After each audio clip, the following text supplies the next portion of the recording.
नमस्कार, बहुत स्वागत है आपका जेके 24/7 न्यूज पर। मैं हूं आपके साथ योगेश पांडे।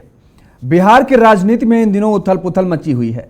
वजह है जीतन राम मांझी, क्योंकि जीतन राम मांझी के बेटे संतोष मांझी ने जिस दिन से नीतीश की कैबिनेट से इस्तीफा दिया, उसके बाद से सियासी हलकों में चर्चाओं का बाजार गर्म हो गया और उसके बाद लगातार कयास लगाए जाने लगे कि आखिर अब जीतन राम मांझी का अगला कदम क्या होगा, महागठबंधन में रहेंगे या नहीं रहेंगे। लेकिन अब नीतीश कुमार ने यह साफ कर दिया है कि वो महागठबंधन का हिस्सा नहीं है। जबकि आपको संतोष मांझी का बयान याद होगा, जब उन्होंने इस्तीफा दिया था नीतीश कैबिनेट से, तब उन्होंने यह जरूर कहा था कि वो महागठबंधन से अलग नहीं हो रहे हैं। यानी नीतीश कुमार ने उन्हें बाहर का रास्ता दिखा दिया है। और अब क्या होगा मांझी का अगला कदम, जरा समझिए हमारे इस खास रिपोर्ट में। भारत की राजनीति में वसूल कब बदल जाए, कुछ कहा नहीं जा सकता। बिहार के राजनीतिक नजरिए से देखें तो तीन उदाहरण हमेशा से सुर्खियों में रहे: रामविलास पासवान, नीतीश कुमार और जीतन राम मांझी। ये तीनों इस बात का जीता जागता उदाहरण हैं। जीतन राम मांझी और नीतीश कुमार तो इस वजूद से पलटू राम के नाम से भी जाने जाते हैं। रामविलास पासवान को तो राजनीति का मौसम वैज्ञानिक तक कहा जाता था, तो जीतन राम मांझी रणनीति हमेशा से बदलते रहे हैं। उनकी दोस्ती दुश्मनी बदलती रहती है। बिहार राजनीति के छोटे मौसम वैज्ञानिक जीतन राम मांझी ने कांग्रेस के साथ अपने राजनीतिक करियर की शुरुआत की। उसके बाद जनता दल, आरजेडी, जेडीयू और बीजेपी के साथ सत्ता में भी रहे। 1980 से अपने राजनीतिक करियर की शुरुआत करने वाले मांझी 43 साल में 8 बार पाला बदल चुके हैं। और अब एक बार फिर से जीतन राम मांझी पाला बदलने की तैयारी में हैं। दरअसल जीतन राम मांझी के बेटे संतोष सुमन ने हाल ही में नीतीश कैबिनेट से इस्तीफा दिया, जिसको लेकर खूब सुर्खियां आईं। इसके बाद कहा जा रहा था कि बिहार की सियासत में विपक्ष के बनने से पहले ही बड़ा संकट खड़ा हो सकता है। आज जीतन राम मांझी जी के बेटे संतोष मांझी जी ने मंत्रिमंडल से इस्तीफा दिया है। महागठबंधन सरकार की उल्टी गिनती शुरू हो गई, क्योंकि जिस तरह का दबाव बनाया जा रहा था उन पे, उस पे उन्होंने त्याग पत्र दे दिया। और नीतीश कुमार जी बैठक कर रहे हैं, 23 तारीख को विपक्षी दल को इकट्ठा कर रहे हैं। यहाँ खुद जो उनके साथ एक मजबूत हिंदुस्तानी अवाम मोर्चा पार्टी उनके साथ जुड़ी थी, जो पूर्व मुख्यमंत्री जीतन राम मांझी जी की पार्टी है और गरीबों की पार्टी है, उसने साथ छोड़ दिया। तो बैठक से पहले ही बड़ा झटका महागठबंधन को लग गया है। 23 जून 2023 को बिहार की राजधानी पटना में सभी विपक्षी दलों की बैठक है। लेकिन इस बैठक से पहले मांझी की पार्टी हम का इस गठबंधन से अलग होना महागठबंधन के लिए एक बड़ा तगड़ा झटका माना जाएगा। वहीं मांझी के बेटे संतोष सुमन ने नीतीश बाबू पर तंज कसते हुए कहा कि पोस्ट के लिए होस्ट ही मैदान छोड़कर भाग जाए और वो केवल दर्शक बनकर बैठे, ऐसा उन्हें स्वीकार्य नहीं। होस्ट है, वो होस्ट ही मैदान छोड़ के भाग गए हैं कि हम प्रधानमंत्री कैंडिडेट नहीं हैं। उनके राष्ट्रीय अध्यक्ष ऐसा बात बोल रहे हैं और जो बड़े घटक दल हैं राष्ट्रीय जनता दल, वो बोल रहे हैं कि हम सीएम के कैंडिडेट नहीं हैं। तो जब मैदान छोड़ के भाग गए हैं और आप यहाँ पर स्टेडियम दे दिए हैं कि आके खेल खेलो, तो आप तो दर्शक हैं ना। अब दर्शक बन करके कोई खेल खिला लेना ठीक है, ऑर्गेनाइजर होता है, काम करता है। तो सुना आपने संतोष सुमन मांझी को। अब आपको सुनवाते हैं बिहार के सीएम नीतीश कुमार को, जो महागठबंधन की बैठक की अगुवाई कर रहे हैं। वो हिंदुस्तान अवाम मोर्चे के नेताओं को घर का बेधी भी बता रहे हैं। बीजेपी के लोगों की इच्छा थी कि उनको आप अपने साथ करके अपने शेयर का उनको दे दीजिए टिकट, तो दे दिए थे। लेकिन वो जो थे जीतन मांझी, तो आपको मालूम है जी, हम रिजाइन कर दिए थे। आपको याद है ना 14 की कहानी, लोकसभा के चुनाव के बाद, और हमने अपनी जगह उस व्यक्ति को बना दिया अब वो अभी क्या बोलते रहते हैं उनको नहीं पता है। पार्टी का कोई नहीं चाह रहा था कि आप छोड़िए, तो हम छोड़ के उस आदमी को और कोई दूसरा नहीं नाम दिया था। हमने इसलिए सोचा कि हम हटेंगे तो हम एक शेड्यूल कास्ट को बनाएंगे, तो ये हम कर दिए थे। और उसका तो उनका ठीक रूप नहीं था, तो 2 ही महीना के बाद पार्टी का लोग, तो हम शुरू में नहीं माने, बाद में हम स्वीकार कर लिए कि कई लोगों को हटा दिया, तो फिर हम लोग आ गए इधर। अब बाद में फिर जब ये आए तो कहे कि रहेंगे। अब 2024 का आम चुनाव आने को है। उससे पहले मांझी के बेटे ने नीतीश कैबिनेट को टाटा बाय बाय कर दिया, पर मांझी भी अभी पूरे पत्ते खोल दें इतना आसान नहीं। जहां नीतीश कुमार ने ऐलान किया कि मांझी अब महागठबंधन का हिस्सा नहीं, जिसके बाद सियासी गलियारों में चर्चा है कि मांझी अब एनडीए की नैया में बैठ सकते हैं। मांझी अपने फैसलों से शोर कम मचाते हैं, मोलभाव की ताकत ज्यादा बनाते हैं, सियासी यूटर्न लेने वालों का मौका बनाए भी रखते हैं। यही असल राजनीति है। लेकिन अब देखना बेहद दिलचस्प होगा कि सीमित राजनीतिक प्रभाव वाले मांझी 2024 के लिए कितना कमा पाते हैं। यही कमाई ये भी तय करेगी कि 2025 के विधानसभा चुनावों में वो प्रासंगिक बने रहेंगे या नहीं। Bureau report. तो आपने देखी रिपोर्ट किस तरीके से अब जीतन राम मांझी का अगला कदम क्या होगा, ये देखने वाली बात होगी। वो अकेले चुनाव लड़ेंगे, अकेले चुनावी मैदान में उतरेंगे या फिर एनडीए का हिस्सा होंगे, ये तो आने वाला वक्त बताएगा। और हालांकि इस मुद्दे पर हम समझने की कोशिश भी करेंगे। हमारे साथ फिलहाल 2 मेहमान जुड़े हुए हैं। जेडीयू से प्रदेश महासचिव हैं इम्तियाज अंसारी जी जुड़े हुए हैं और राकेश सिंह परमार जी जुड़े हुए हैं, वरिष्ठ पत्रकार हैं। आप दोनों मेहमानों का बहुत बहुत स्वागत है जेके 24/7 न्यूज़ पर। कुछ देर में बीजेपी के नेता और हम के भी नेता हमारे साथ जुड़ेंगे। राकेश सिंह परमार जी, हम आपके पास आए उससे पहले इम्तियाज अंसारी जी से समझ लें। इम्तियाज अंसारी जी, अब क्या लगता है कि महागठबंधन की अगुवाई की जा रही है, बैठक की जा रही है। अभी आप सुन रहे होंगे भारतीय जनता पार्टी के नेता को, वो साफ तौर पर ये कह रहे हैं कि बैठक से पहले एक दलित, शोषित, वंचित की पार्टी हम का इस तरीके से अलग हो जाना महागठबंधन को बड़ा झटका है। भाजपा के जो नेता कह रहे हैं योगेश जी, हाँ, ये तो अब एपिसोड साफ हो गया है, बादल छट गया है कि जीतन राम मांझी हम लोग से अलग नहीं हुए, हम लोगों ने उनको अलग किया। उसके लिए थोड़ा रिवर्स में जाने की जरूरत है। देखिए, भारतीय 2024 का जो लोकसभा चुनाव है, तो आज नीतीश कुमार की अगुवाई में बैठक होने जा रहा है या विपक्ष का एक बड़ा गुलबंदी होने जा रहा है। उसमें वॉइस ऑफ अपोजिशन के रोल में नीतीश कुमार जी है।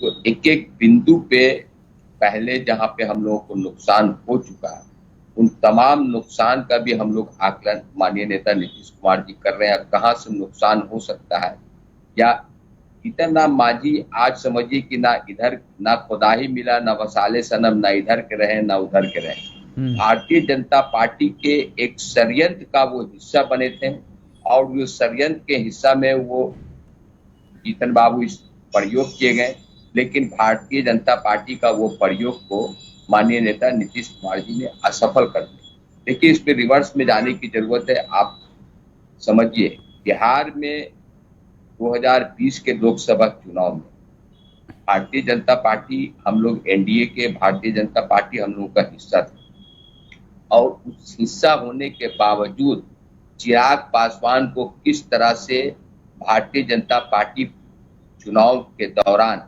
प्रयोग किया और हमारे ही पार्टी के राष्ट्रीय अध्यक्ष, तत्कालीन राष्ट्रीय अध्यक्ष रामचंद्र बाबू आरसीपी साहब को का इस्तेमाल कर करके जनता दल यू की सीट को 42 सीट पे ला करके भारतीय जनता पार्टी ने रोक लगा दिया अपने ही अलायंस को। ये भारतीय जनता पार्टी का शुरू से रहता है एनडीए का कि वो अपने ही अलायंस को चिबा करके खाना चाहती है। एक षड्यंत्र का हम इस्तेमाल हुए थे 2020 में, जो आरसीपी साहब और चिराग पासवान के माध्यम से हुआ। उसके बाद वो लगातार, उसके बाद भी एनडीए का हम लोग हिस्सा बने रहे, लेकिन इनका जो कर्तव्य है, आप देखिए महाराष्ट्र में भी शिवसेना के एकनाथ शिंदे का जो फिल्म बनाया गया, इस्तेमाल किया गया, वहां सरकार गिरा करके, अच्छा, आपको पता था कि मांझी साहब जो है वो बीजेपी का एक षड्यंत्र का हिस्सा है, तो जब आप बीजेपी से अलग हुए, एनडीए से अलग हुए, तो आप उनको अपने साथ लेकर के क्यों आए? क्योंकि जो उस समय तो बड़े कस्में वादे खाए थे मांझी साहब भी। नहीं, ये मांझी जब विपक्ष की जब आवाज नीतीश कुमार जी बने, जब हम लोग एनडीए से अलग हुए, तो भारतीय जनता पार्टी भी तो देश में सरकार है, तो कोई भी सरकार थोड़ी चाहेगी कि हमको इतना आसानी से हम सत्ता छोड़ेगी थोड़ी। वो अपना षड्यंत्र, अपना षड्यंत्र जो उसका फिल्म है, मध्य प्रदेश में ज्योतिराव सिंधिया को खड़ा कर करके वहां की चुनी हुई सरकार को गिराया, एकनाथ शिंदे को महाराष्ट्र में गिराया, तमाम राज्यों का देखिए एग्जाम्पल है। उसी तरह का षड्यंत्र आरसीपी साहब को, जो हमारे राष्ट्रीय अध्यक्ष थे, केंद्रीय मंत्री बना दिया बिना नीतीश कुमार के सहमति के। उसका जनता दल को लगातार कमजोर करने की साजिश की गई। वहां पे माननीय नेता नीतीश कुमार जी ने इलाज, तो वो तो अभी भी कह रहे हैं, इम्तियाज अंसारी जी, आरसीपी सिंह कह रहे हैं उनके संपर्क में जदयू के कई ऐसे नेता हैं कि जो उनके संपर्क में हैं, विधायक और सांसद दोनों। कहने को वो अपनी वही तो बता रहे ना कि भाजपा की तमाम षड्यंत्र जो है, नहीं तो ये षड्यंत्र का शिकार हो जाएंगे क्या? आपके जो विधायक और सांसद हैं ये भी बीजेपी के चाल में फंस जाएंगे, यानी बीजेपी का दामन ये भी थाम सकते हैं चुनाव से पहले? कोई फंसने वाले नहीं है। जो फंसने वाले थे, जीतन बाबू फंस गए, अब फंस के अपना पॉलिटिकल कैरियर बर्बाद कर दिया। उनको समझना चाहिए था कि आपको नीतीश कुमार जी का स्टेटमेंट आप चला रहे हैं। 2014 में जब माननीय नेता मुख्यमंत्री से जब इस्तीफा दिया तो उन्होंने पहली पसंद और आखिरी पसंद, पहला और आखिरी जीतन बाबू को उन्होंने पसंद किया और मुख्यमंत्री का दायित्व दिया, इतने बड़े पद पे बैठाया। लेकिन भारतीय जनता पार्टी का जो षड्यंत्र है, उस षड्यंत्र के पूरी तरह से जीतन बाबू शिकार हुए। तो जब माननीय नेता नीतीश कुमार जी जब विपक्ष की एकता कर रहे हैं, तो प्रत्येक बिंदु पे देख रहे हैं, प्रत्येक चीज को समझ रहे हैं, इधर भी है और उधर भी है। भारतीय दिल्ली भी जा रहे हैं, गृह मंत्री से भेंट कर रहे हैं। जो लोग अमित शाह से भेंट करता है, उसके बाद उसका जो दवाई वहां से जो होता है, जो वहां से सब्जबाग दिखाया जाता है सत्ता का और राज्यपाल का, राष्ट्रपति का, मंत्रिमंडल का और टिकट का, हवाबाई और धन बल सबका जो दिखाया जाता है, उसमें वो पगला जाता है। देखिए, आशा राजनीति जो है ना, नीतीश कुमार जी क्या कहते हैं कि कफन में जेब नहीं होता है, राजनीति सेवा के लिए होती है। धन और दौलत पद के लिए नहीं। जो प्रतिष्ठा है, उस प्रतिष्ठा को बचा के रखना चाहिए। खैर, जीतन बाबू ने उस प्रतिष्ठा को अपना धूमिल किया, लेकिन समय से पहले नीतीश कुमार जी सचेत हुए और सचेत होकर के महागठबंधन को पूरी तरह से रिफ्रेश कर दिया। कहीं पे कोई खतरा महागठबंधन को नहीं है। अब वो तो जीतन बाबू को आप अपना देखिएगा ना कि उनको भारतीय जनता पार्टी इस्तेमाल करके अब किस तरह से फेंक दिया उनको। अब उनका क्या होगा, अब तो भगवान ही जाने। अभी ये कैसे कह सकते हैं आपके फेंक दिया? भाई, अभी हो सकता है मांझी साहब एनडीए का हिस्सा हो जाए, कोई जरूरी थोड़े ना है। अभी तो वो उनकी बैठक भी होने वाली है और बैठक होने के बाद भारतीय जनता पार्टी की उनकी क्या रणनीति बनती है। ठीक है, एनडीए अब भारतीय, ठीक है। अंसारी साहब अभी हमारे साथ हम की प्रवक्ता जुड़ेंगी तो उनसे हम पूछेंगे इस बात का। राकेश सिंह परमार जी, देखिए, अभी आपने सुना कि इम्तियाज अंसारी साहब कह रहे हैं कि जीतन राम मांझी साहब भारतीय जनता पार्टी के षड्यंत्र का शिकार हुए हैं और उनका राजनीतिक कैरियर अब खत्म होगा, क्योंकि जेडीयू बार बार इस बात का दावा कर रही है कि मांझी साहब को बनाने वाली ही जेडीयू है और अब वो जिस चंगुल में फंसे हैं कोई भविष्य नहीं है। क्या लगता है आपको? जान भाई को भी मेरा सलाम। देखिए, सबसे पहले तो ये जो जाति आधारित राजनीति करने वाले लोग हैं वो अपना कटोरा हाथ में लिए रहते हैं। जो जितना बड़ा सिक्का डाले वो उसी के तरफ हो जाते हैं। राकेश जी, एक सेकंड आपको रोकेंगे, एक सेकंड रोकेंगे। अनूप श्रीवास्तव जी हमारे साथ जुड़ गए, भारतीय जनता पार्टी के नेता हैं। पूजा सिंह जी हैं, हम की प्रवक्ता हैं। आप दोनों मेहमानों का भी स्वागत है। जी राकेश जी, आप अपनी बात रखिए। ये जो जाति आधारित पार्टी है ना, अलग अलग कोई मला के नाम पर, कोई कुर्मे के नाम पर, कोई कुर्रे के नाम पर एक दुकान खोल रखा है ना राजनीतिक रूप से।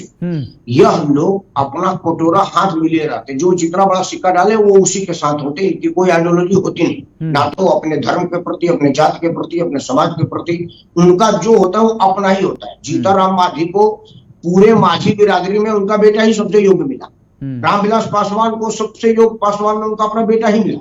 लालू प्रसाद यादव को पूरे बिहार में जहां विद्वता की खान है, नन मैट्रिक उनका बेटा ही मिला मुख्यमंत्री का दावेदार बनाने के लिए। यह कब देश की जनता समझेगी? यह बात हम लोग बार बार जनता को बताते हैं कि आंखों खोलो, दूसरे के बौका में न जाओ, देखो कि आपके नाम पर आपके वोट का कितना बेजा इस्तेमाल हो रहा है। जीतनराम मांझी दलित करके आते हैं और अपने बेटे को मंत्री बनाते हैं।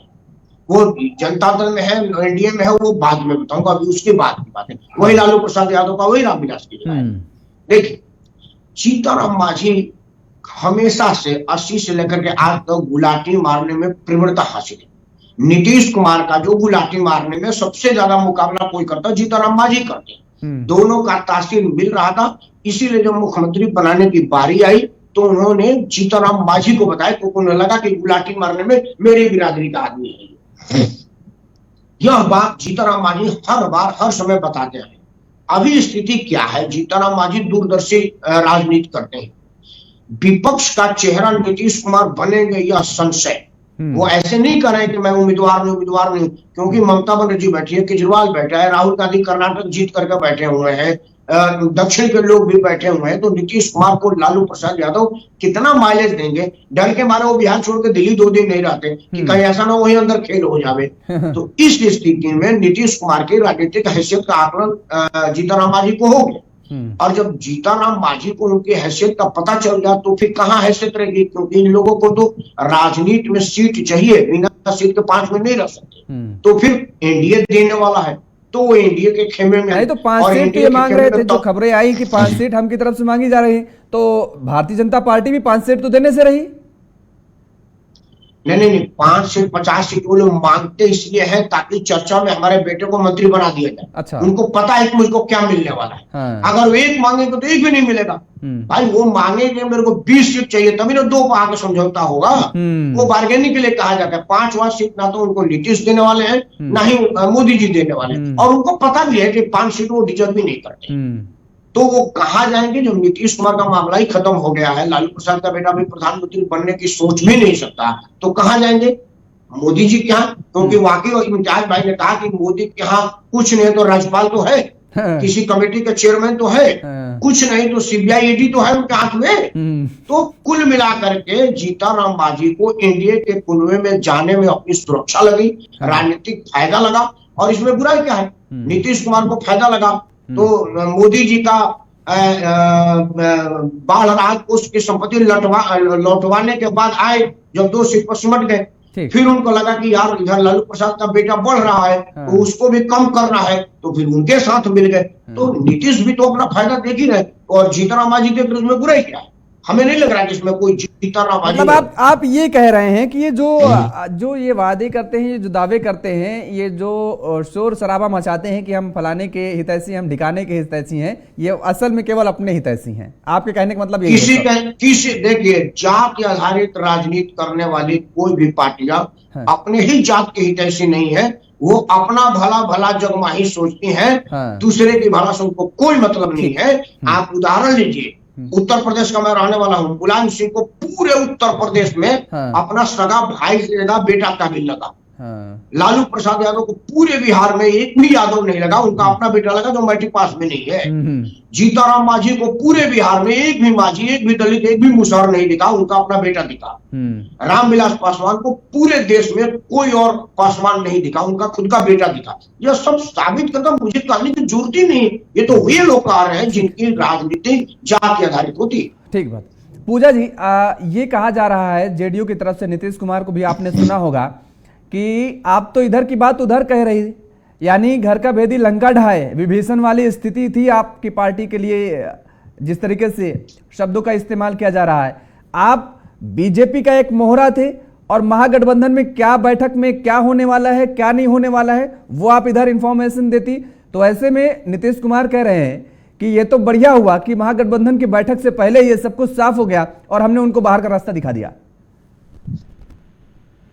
देखिए योगेश जी, सबसे पहले तो हम ये कहना चाहेंगे कि जहां तक बात नीतीश जी की है इल्जाम लगाने की, तो उनके पास जब बातें कुछ नहीं होती हैं, या फिर मतलब यूं कह दिया जाए कि अगर अपनी बातों को छुपाने के लिए कहा जाता है, तो वो यही बातों को फिर तोड़ मरोड़ के बस वो पेश कर देते हैं। अगर ये कहा जाए इल्जाम अगर ये आज लगा है तो जब नीतीश जी को पहले से पता था कि ये बातें इधर उधर करते हैं तो ये बातें पहले क्यों नहीं खुलासा की गई? जब हम पार्टी के राष्ट्रीय अध्यक्ष डॉक्टर संतोष कुमार सुमन जी ने अपनी मर्जी से इस्तीफा दे दिया, विलय करने से मना कर दिए, उसके बाद बात ये क्यों आ रही है? क्या ये जवाब देंगे? अंसारी साहब देखिए वही बात आ गई जो मैं पूछ रहा था आपसे। वही मैं कहना चाह रही हूँ ना कि आप ये बताइए, इसके पहले अगर आपको जानकारियां थी तो आपने ये क्यों मतलब बोला कि ठीक, अंसारी साहब बोल रहे हैं, अंसारी साहब, और इस तरह की इल्जाम लगा दिया गया, तो ये अपनी बातों को तोड़ मरोड़ कर पेश करना हुआ, अपनी बातों को छुपाने के लिए, अपनी गलतियों को छुपाने के लिए।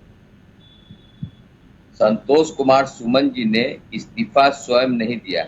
जब माननीय नेता मुख्यमंत्री नीतीश कुमार जी ने स्पष्ट उनको कह दिया या तो आप इधर रहिए या तो उधर रहिए, अगर आप महागठबंधन के हैं तो आप अपनी पार्टी को मर्जर कीजिए और महागठबंधन को मजबूत कीजिए, नहीं तो आप महागठबंधन से अलग हो जाइए। मुख्यमंत्री नीतीश कुमार जी के कहने के बाद जब यहाँ से निर्देश मिल गया कि आप या तो इधर रहेंगे या तो फिर आप बाहर जाएंगे, तब वो इस्तीफा दिए। एक बात, जब वो महागठबंधन के हिस्सा थे, देश में इतनी बड़ी जब लड़ाई हो रही है तो 1 महीना 2 महीना पहले अमित शाह जी से दिल्ली में क्या चीज करने गए थे? क्या पूरा देश पूरा बिहार देखा अमित शाह जी से मिलने के लिए?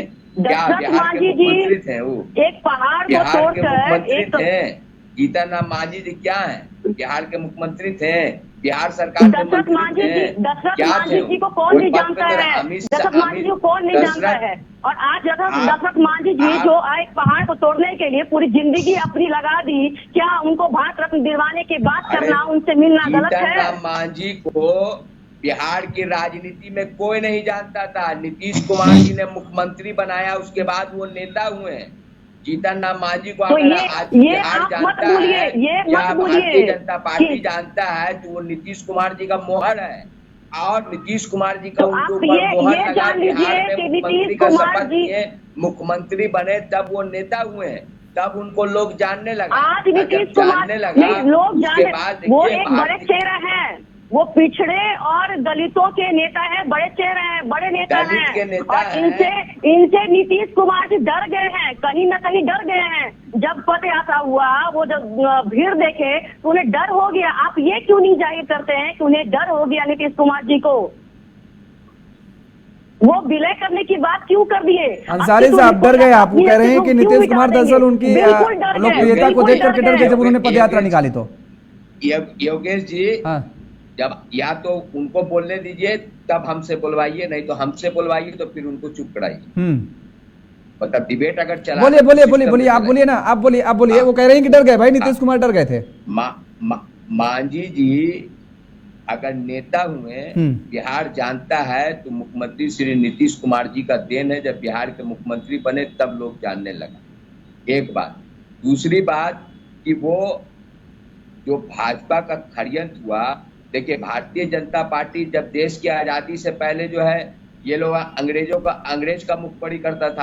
आज जब भारतीय जनता पार्टी सत्ता में है तो अपना जो विरोधी सेना होती है उस सेना में भारतीय जनता पार्टी का आप कैरेक्टर देखिएगा कि हर सेना में अपना एक मुखबिर पैदा करता है। महाराष्ट्र में एकनाथ शिंदे को पैदा कर करके वहां सरकार गिराया, मध्य प्रदेश में ज्योतिराज सिंधिया को, बिहार में जनता दल यू को, आरसीपी को, उपेंद्र कुशवाहा को, उसी तरह से जीतन बाबू को इस्तेमाल किया। जीतन बाबू तो नीतीश कुमार जी के काफी मतलब विश्वासी आदमी थे, लेकिन जीतन बाबू जो किया, आज बिहार की राजनीति में जीतन बाबू को गद्दार जीतन मांझी के नाम से लोग जान रहा है।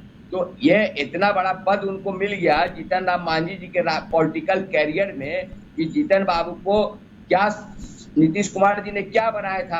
आज मुखबरी कर करके भारतीय जनता पार्टी का एजेंट बन करके मुखबरी करके महागठबंधन की सूचना। ठीक है, आ गई अंसारी साहब, आपकी बात आ गई। पूजा जी कमेंट लेते हैं, उसके बाद आते हैं ये अंसारी साहब, आप ये मत बोलिए कि नीतीश कुमार जी रावण से भी बड़े अभिमानी हैं, किसी की ना इज्जत करते हैं और ना ही रेस्पेक्ट करते हैं, जान लीजिए। अरे पूजा जी, लेकिन वो तो गद्दार तक साबित कह रहे हैं कि अब तो वहाँ पर गद्दार बुलाया जा रहा है। तो इसे तो बोल रहे ना, इसलिए तो हम भी कह रहे हैं ना कि वो तो रावण से भी बड़े अभिमानी है, कभी किसी को इज्जत दिया ही नहीं। आप बताइए योगेश जी कि जो दशरथ मांझी जी थे वो अपनी पूरी जिंदगी एक पहाड़ को तोड़कर रास्ता बनाने में लगा दिए। उनके अब बेटा को आप क्यों बोल मंत्री रहे कौन हैं? बनाया? आपकी बात को हमने सुना ना। संतोष अब आप सुमन को चुप रहिए, मंत्री हमें कौन बोलने बनाया? दीजिए। नीतीश कुमार ने बनाया ना।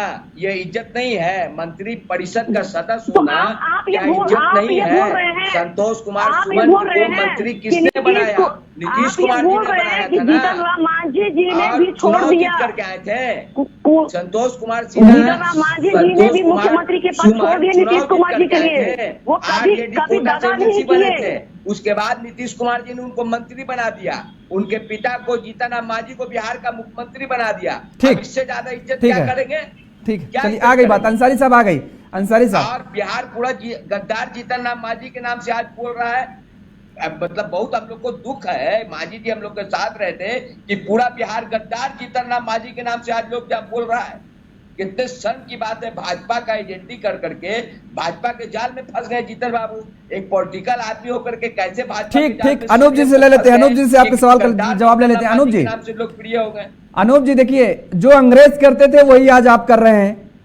ये अंसारी साहब कह रहे हैं कि हर जगह अपनी एक एक गोट फिट कर बैठे हुए हैं और हर पार्टी में एक खुफिया छोड़ रखे हैं, और उसका खुलासा अब एक बार फिर से बिहार में हुआ। अंसारी साहब कह रहे हैं जीतन राम मांझी आपके एजेंट थे।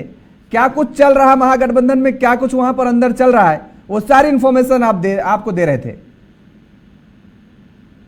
देखिए पहली बात तो एक सेकंड पूजा जी आएंगे आपके पास, आपसे नहीं, अनूप जी से। नमस्कार जोगेश जी। जी नमस्कार अनूप जी। आज जो बिहार के राजनीति का माहौल बना है और पूरे राजनीतिक माहौल में नीतीश कुमार जी अप्रासंगिक हो गए। आज नीतीश कुमार के बातों को देश के कोई भी राजनीतिज्ञ नोट नहीं ले रहा है। और मुझे कहने में फक्र होगा कि कोई ऐसा सगा नहीं जिसे नीतीश कुमार ने ठगा नहीं। चाहे वह जॉर्ज फर्नांडिस हो, चाहे दिग्विजय सिंह हो, चाहे आरसीपी सिंह हो, चाहे लालू यादव हो, चाहे भारतीय जनता पार्टी हो, चाहे उपेंद्र कुशवाहा हो, ये अनेकों दर्जनों उदाहरण नीतीश कुमार ने सबको ठगने का काम किया है। और नीतीश कुमार अपनी कुर्सी के लिए इतना घिर जाएंगे ये बिहार का याद नहीं, पूरे देश में कोई कल्पना तक नहीं किया था। आज जो नीतीश कुमार जी ढोल पीट रहे हैं कि मांझी जी को मैंने मुख्यमंत्री बनाया, मैं पूछना चाहता हूं आपके इस डिबेट के माध्यम से अंसारी साहब से, नीतीश जी को मुख्यमंत्री किसने बनाया? किसने बनाया नीतीश जी को मुख्यमंत्री? 7 सीट जीते थे पहली बार, 7 विधायक लेकर के, और नीतीश कुमार को भारतीय जनता पार्टी ने सदन में नेता बनाया। और एक बार नहीं 5-5 बार मुख्यमंत्री बनाने का काम नीतीश कुमार को भारतीय जनता पार्टी ने किया। वो भूल जाते हैं। अंसारी जी को पता है कि नहीं पता? नीतीश कुमार कुर्सी के लिए कभी भाजपा के पास, कभी राजद के पास, कभी किसी के पास, ये नीतीश कुमार में क्षमता नहीं है। कभी उन्होंने अपने बराबर, अपने बल पर, अपने पार्टी के विधायकों के मेजोरिटी पर कभी मुख्यमंत्री बनने का काम नहीं किया। आज सपना देख रहे हैं प्रधानमंत्री का सपना, जिन्हें अपराधियों के, भ्रष्टाचारियों के खिलाफ नीतीश जी ने भारतीय जनता पार्टी का सहयोग लेकर के लड़ाई लड़ने का काम किया था, आज उन्हीं भ्रष्टाचारियों के गोद में जाकर के बैठे हैं।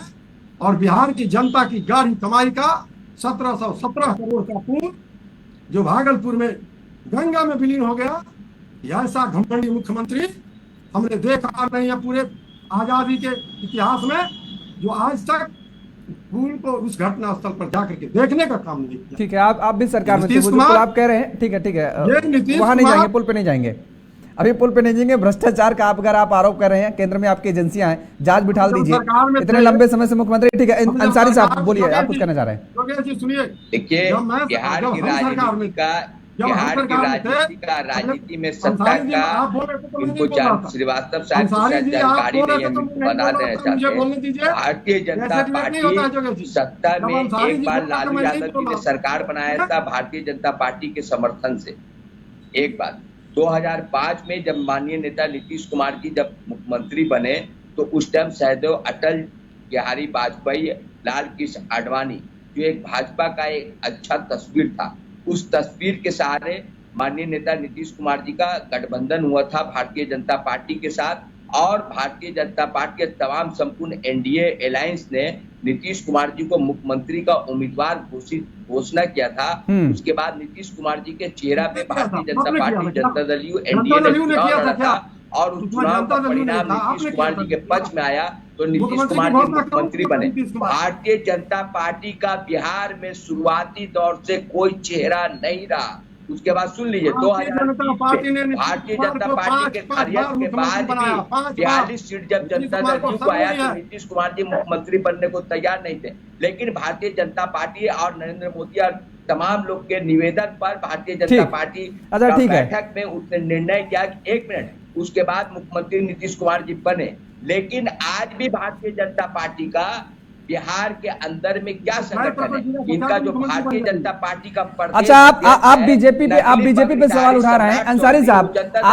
आपकी जो लोकसभा की सीटें आई हैं 2014 में, आपको याद होगा सबसे ज्यादा सीटों पर आपने लड़ा, और सीटें कितनी आई आपकी आपको पता है, 0।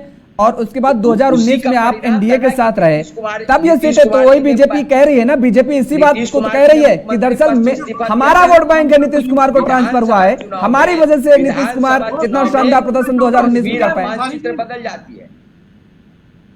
अब भूल गए 14 में अपने बल पर लड़े थे, 2 सीट पर सिमट गए थे, बिहार की जनता ने आपको सिमटा दिया था 2 सीट पर, और इस बार 24 में अरे बिहार में खाता नहीं खुलेगा, के पास कोई अपना नेता है, जनता दल यू का भागा हुआ जो राकेश चौधरी नाम है, फर्जी डिग्री कैलिफोर्निया ऑफ यूनिवर्सिटी का नकली डिग्री लेकर के डिलीट का डिग्री लिए हुए, आपका जो भाजपा का प्रदेश अध्यक्ष नकली पगड़ीधारी, वो तो जनता दल यू से भागा हुआ है ना। आपका जो प्रदेश अध्यक्ष है बिहार भाजपा का प्रदेश अध्यक्ष जनता दल यू का, इससे पहले संजय जायसवाल जी थे, वो आरजेडी के टिकट पे चुनाव लड़े हुए थे। तो भारतीय जनता के पास, पार्टी के पास बिहार में कोई चेहरा है, आपके पास कोई नेता है, झूठों का काहे कर रहे हैं। अरे उनके पास, अंसारी साहब, नरेंद्र मोदी जी का नीतीश कुमार जी के सामने नहीं चलता है। 2015 के विधानसभा के चुनाव में नरेंद्र मोदी जी, अमित शाह जी देख चुके थे, विधानसभा का चुनाव में कैसे बिहार में कुछ करके रैली कर रहे थे, कैसे कुश्ती लड़ रहे थे, पटखनिया खाए गए ना नीतीश कुमार जी से। अंसारी साहब, वही तो बीजेपी, अरे सुन लीजिए भाई, जवाब ले लीजिए भाई, सुन लीजिए सवाल, वही तो बीजेपी कह रही है कि 2014 ये लोकसभा का चुनाव है, विधानसभा का चुनाव नहीं है, ये लोकसभा का चुनाव है, और लोकसभा के चुनाव में 2014 में आप एनडीए से अलग रहे, तो आपने हश्र देखा अपना, कहा था विपक्ष की गोलबंदी नहीं थी ना। हाँ। विपक्ष की गोलबंदी नहीं ना थी योगेश जी। ओके, विपक्ष की गोलबंदी, ठीक है, ठीक है, विपक्ष की गोलबंदी का फायदा उठाएंगे आप, विपक्ष की गोलबंदी है, ठीक है। राकेश सिंह जी, जनता पार्टी कहीं, ठीक है, समझ लेते हैं, राकेश सिंह जी समझ लेते हैं। राकेश जी, विपक्ष की गोलबंदी का इस बार जदयू फायदा उठाने की कोशिश कर रही है, और 2014 का मैंने उनको याद दिलाया कि 2014 में सबसे ज्यादा सीटों पर चुनाव लड़े और सीटें सबसे कम आई, खत्म। 2019 में एनडीए के साथ रहे तो बढ़िया शानदार 16 सीटों पर जीत हुई, 17 सीटों पर चुनाव लड़े इन्होंने, 17 सीटों पर बीजेपी लड़ी, 17 की 17 सीटों पर जीत हुई। लेकिन अब क्या लगता है कि इस बार जो विपक्ष की एकजुटता का सिनेरियो क्रिएट हो रहा है, उसके बाद इस बार फायदा मिल सकता है क्या जेडीयू का, क्योंकि ये दावा कर रहे हैं अंसारी साहब। जनता दल यू का बिहार में कभी भी जनाधार नहीं था मुख्यमंत्री बनने की औकात नहीं, वो कभी ना कभी, वो शाहबुद्दीन ठीक कहता था कि वो परिस्थिति के मुख्यमंत्री हैं नीतीश कुमार, भाग्य के कारण हैं। अभी का सीन देखिए, वो क्या है, वो बहुमत कैसे मिला। एक कल का लड़का, मैं रामविलास जी के बेटे चिराग पासवान की बात कर रहा हूँ, चिराग पासवान कल का लड़का है, रामविलास जी से मुकाबला होता तो मैं मानता कि वो सीनियर आदमी थे और भव्य आदमी थे, लेकिन वो ट्रेंड बोलते, दिल्ली में बोलते ना, कल का लौंडा। कल के लड़के से नीतीश कुमार की औकात बतवा दी। जिस नौशा भाजपा ने बताया, क्या बताया, तो चिराग पासवान से पूरी तरह से मुंह की खाने के बाद रामविलास पासवान का एक बेटा ने जो कर दिया, नीतीश कुमार यह कैसे दावा कर सकते हैं कि मैं गोल बंद करने का हैसियत रखता हूँ, यह बिल्कुल संभव नहीं है। देखिए, 2-3 चीजें इस पूरे डिबेट में जो निकल करके आई है, वो यह आई है कि नीतीश कुमार को परेशानी यह नहीं है कि जीतनराम मांझी क्या कर रहे थे, क्योंकि वो नीतीश कुमार के अंदर भी कई लोग अभी भी हैं जो भाजपा को खबर करते हैं, और वो एक दूसरे के खुफिया जानकारी है। आज के तारीख में सबके पास व्हाट्सएप मोबाइल है, और कौन कहाँ कितने में बिकेगा यह राजनीति में किसी की दीन ईमान राजनीतिक रूप से रही नहीं, सब अपना फायदा देखते हैं। सवाल है कि नीतीश कुमार इन्हीं सब चीजों से लाइमलाइट में बनाए रहना चाहते हैं ताकि वो रेलेवेंट बने। लड़ाई नीतीश कुमार और जीतनराम मांझी नहीं है, नीतीश कुमार को रेलेवेंट बने रहना है। क्यों? क्योंकि कर्नाटक जीतने के बाद राहुल गांधी का सितारा ऊंचा उठाया है कांग्रेसियों ने। 3 बार लगातार ममता बनर्जी पश्चिम बंगाल में अपने दम पर सरकार बना करके उनके पार्टी वाले लोग उनका सितारा ऊपर उठाए हुए हैं। अरविंद केजरीवाल आप लोगों के माध्यम से मतलब चैनल और परिस्थिति के हिसाब से खुद को आगे साबित करता रहता है। दक्षिण में चंद्रबाबू नायडू का 2 बार अमित शाह से मुलाकात हो गई है, और भारतीय जनता पार्टी दक्षिण में एक मजबूत आधार ढूंढ रही है। तमिलनाडु में जयललिता और करुणानिधि के मर जाने के बाद वहां का सीन खाली है, उतना कोई कदावर नेता तमिलनाडु का है नहीं। वहां भी भाजपा को परिस्थिति बनता हुआ नजर आ रहा है। ऐसी स्थिति में नीतीश कुमार से लाइमलाइट हट ना जाए तो वो क्या करें? वो अपने ही एक विश्वास पात्र नीतीश कुमार का विश्वास पात्र जीतनराम मांझी रहे हैं, क्योंकि उनको उन्होंने मुख्यमंत्री बनाया था। मुख्यमंत्री पर दगा देने के बावजूद उनको दोबारा अपने पार्टी में शामिल किया। मतलब जीतनराम मांझी और नीतीश कुमार का जरूर अंदर खाने कोई पैठ है, और यही लाइमलाइट में बने रहने के लिए संतोष की कुर्बानी हुई है या संतोष को पारितोषिक मिला है, ये तो बाद में स्पष्ट होगा। मामला नीतीश कुमार अगर कुछ करते हैं तो उसका बड़ा दूर दूर तक कदम उठाया हुआ माना जाता है। यह नीतीश कुमार का निर्णय अपने आप को रिलेवेंट बनाने का है, जो कि होता हुआ प्रतीत नजर रही है। ठीक है अनूप जी, हम आपके साथ आ रही है, क्या कुछ चल रहा है पार्टी के अंदर बीते?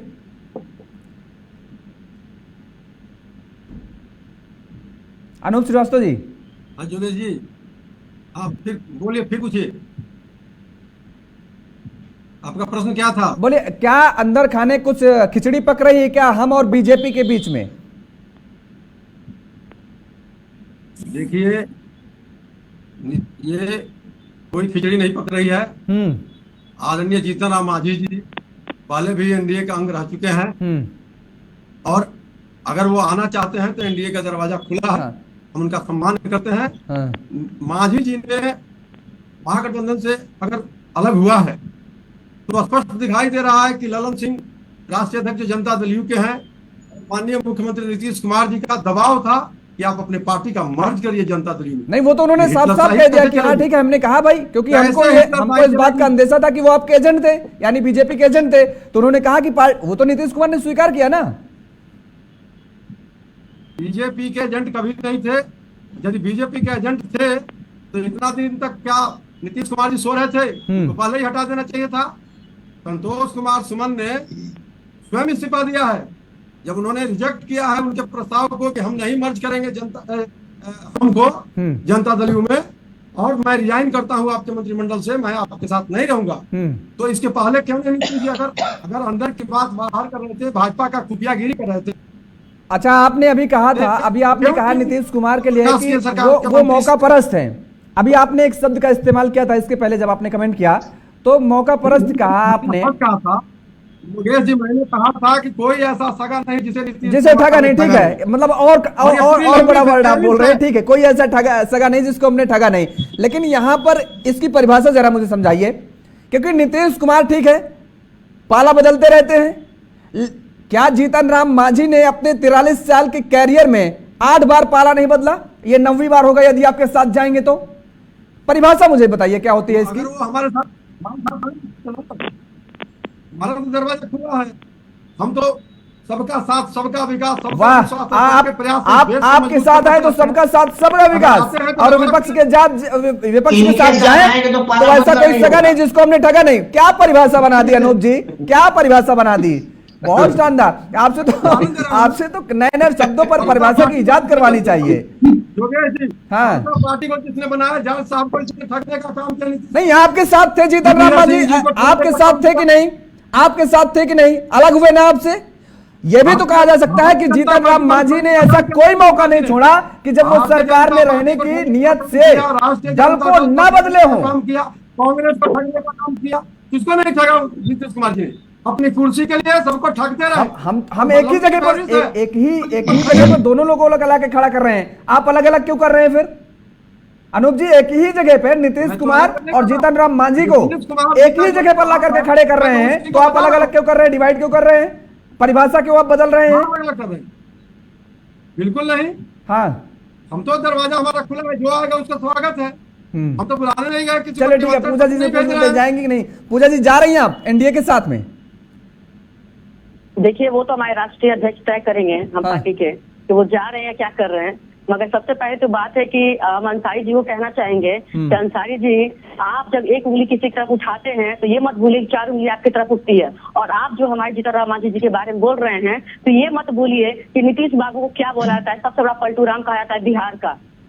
आप ये मत भूलिए और समझिए इस बात को, हमेशा वो पलटते हैं। और बात जो हमने कहा कि अगर पहले से उनको पता था कि बात इधर उधर होती हैं, तो ये पहले क्यों नहीं हुई?